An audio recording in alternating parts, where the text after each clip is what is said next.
Our topic today is sequencing is the answer to more consistent and much more profitable deals. Here's an in-depth look at the very critical part of your long-term strategy as an investor. This is what has been called the single most important aspect of getting great deals. Sequencing is the next step above following up on offers that you made to sellers. It's essentially following up on steroids. It is the ultimate method of getting new deals, large profit deals, and having a consistent deal flow. There is no question that following up after a seller says no is where the real money is made. The generally accepted belief now is that it takes 6 to 8 touches with a seller to get a closed deal. Let's first look at the standard follow-up in the form of written, email, direct calling, and most recently texting. In 99% of the cases where investors make offers to seller and they get a rejection, they quit and go to the next prospect. That's human nature. Some of the calls I get from students sound like this. I got a deal after 3 months of following up. I got a deal after following up for 6 months. I got this deal after following up for 1 whole year. And recently I got one that said, I got this deal after following up for 3 years. The longest time that I know of came to me and my wife after we had made an offer to the homeowner 5 years previously.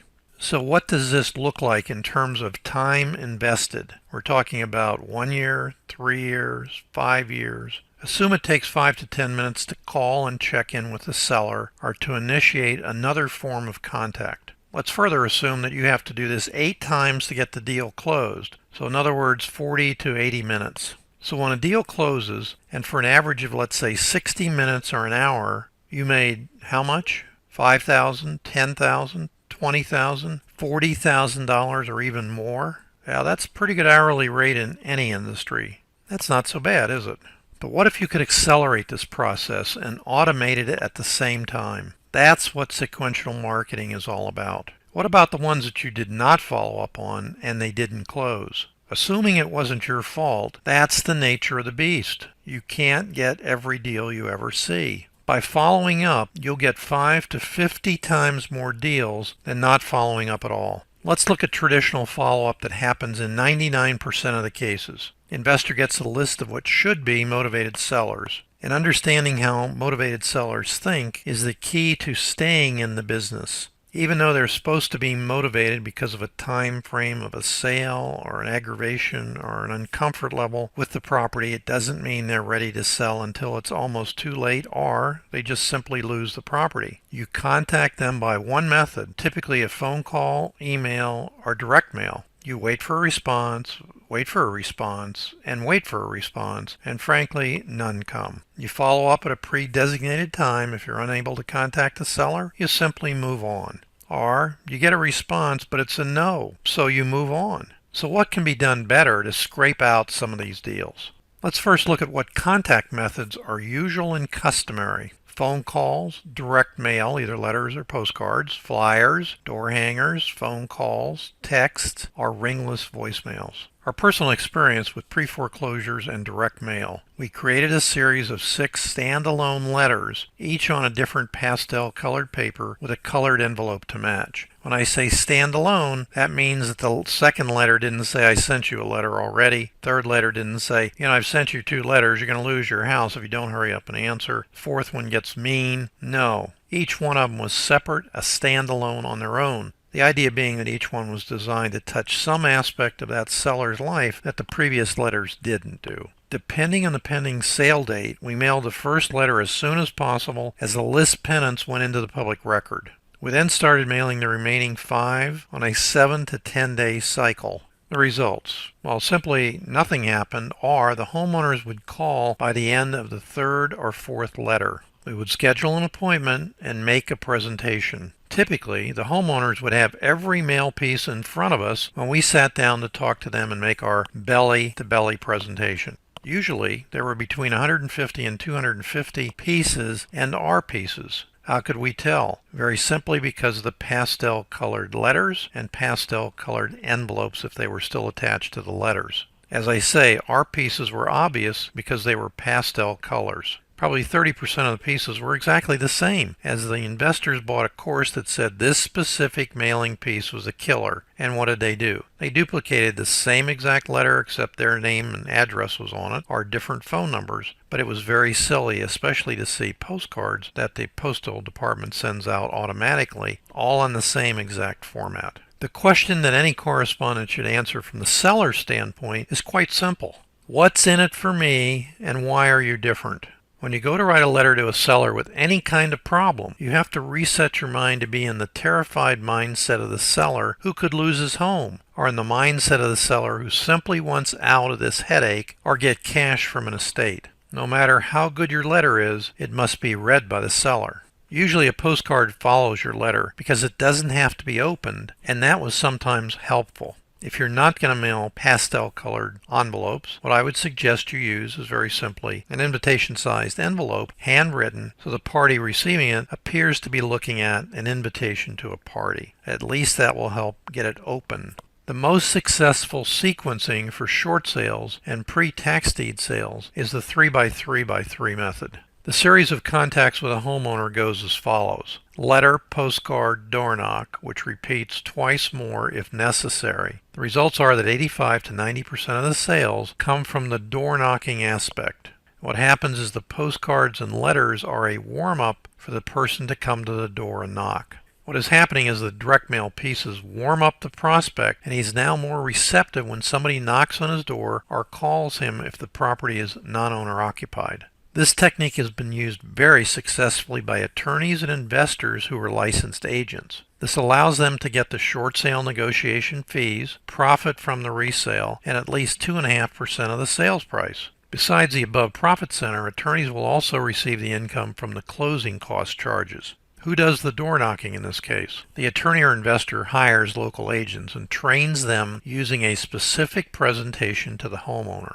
In the case of the attorney, he's simply interested in getting a listing approval through the short sale. He is not concerned whatsoever about how good the price is. He just wants to get an approved price from a loss mitigation rep at the lender so he can list it on the MLS and get it sold. Now, if he is especially aware of people's sales ability, the door knocks are done by different agents. The ones who get the most contracts are the ones who get the most leads. With an investor, the issue is the approved price has to be at a point where the property can be resold. Very oftentimes when I talk to investors, they're not aware that there is an approval letter that comes with the short sale process. That comes typically the day before or even the day of closing, which has to be signed by the investor buyer and by the seller. And it basically is a disclosure that says they're not related to one another. The investor's not giving the seller any money. There's no under-the-table deal that was made, so on and so forth. But the problem comes up when there is a restriction on the resale of the property. The most recent one that I see on a regular basis is that the closing agent that's doing that transaction cannot do another transaction for that property for at least 1 year. In other words, they can do an A to B closing, but they can't do a B to C closing for that property. What typically happens in these scenarios is that closing agent does the A to B transaction. You walk across the street to another closing agent and you have them do the B to C over there. The worst case scenario is there is a deed or transfer restriction. 30 days, 90 days, could be as much as 180. It's solely a function of either what the terms of the contract are, such as with Fannie Mae, or what the loss mitigation rep feels is fair or unfair to investors. This sequencing can also be used successfully for pre-tax deed sale, with the only difference being the time between the contacts. And this sale is more difficult, but not impossible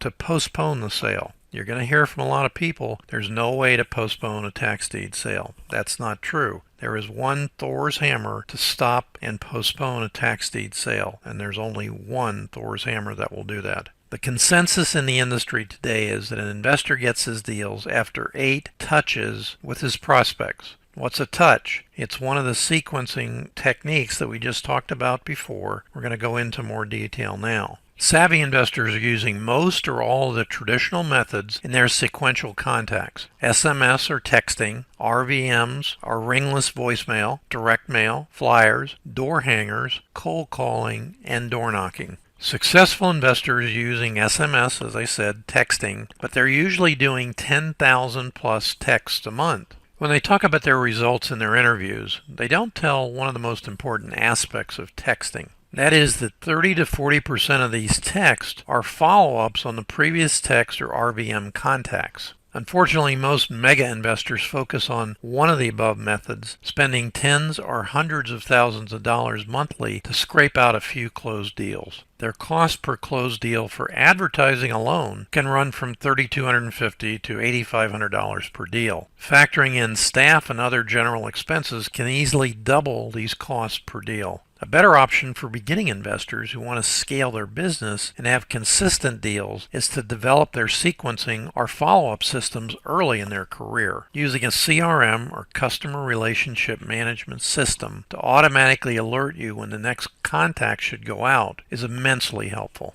Some CRMs will do SMS and RVMs automatically and automatically generate your letters and postcards on schedule. The most important contact that you can do, and eventually will have to do, is talking directly to the seller. Whether it is you or a sales assistant, it's unlikely that the seller will just sign and never ask any questions. Using SMS and RVMs, you can easily add two contact methods very quickly to your follow-up sequence. If you have a limited budget, then calling is your only option. You must call on a consistent and persistent follow-up basis until the owner blocks your number or he gets a restraining order. While this has never happened, I can guarantee you that multiple calls have gotten tons of deals and many millions in profits for investors. If you're going to use multiple calls, then make up a reason to call for each phone call ahead of time. Each call should first answer the owner's question, "Why are you calling me now?" So what do successful sequencing patterns actually look like? First method, very simple. Call, call, call, call, call, call, call, and call. The time between the calls is determined by the urgency of the owner to solve his problem and could be as little as daily to every 2 weeks to a month.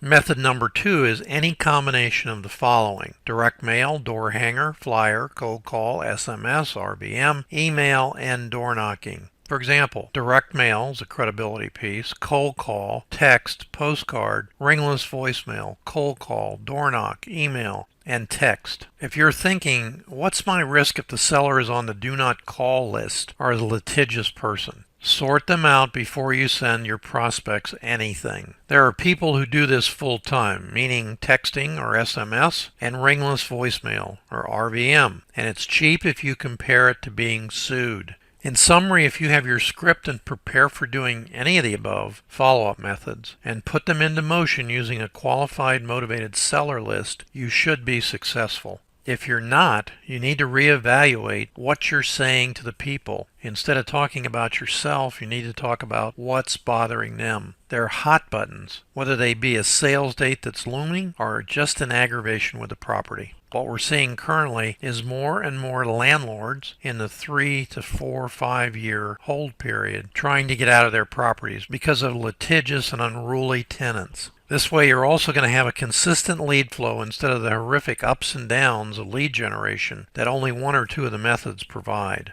In closing, I recently saw this survey from Forbes magazine. Why are salespeople burning out? And if you're thinking to yourself, well, I don't like salespeople, I'm not a salesperson, give it up, you are. From the time you're born and you scream for food, that's what you did to sell your mom on the fact that you're hungry. All through your life, you've been a salesperson when you wanted to get something from somebody else. In this business, you're going to be a salesperson and you're going to help the people that are the sellers. They have a problem, you have a solution, and you get paid extremely well for providing that solution. But Forbes magazine was talking about a lot of the salespeople in the industry burn out on a regular basis. And the question was, why is this happening? There was 4 specific reasons that I chose to follow here. They don't have coaches or mentors. They go into the business, they have scripts, they get off the scripts, they don't follow them, they get careless, their closing ratios go down, pretty soon they're not making enough of a living,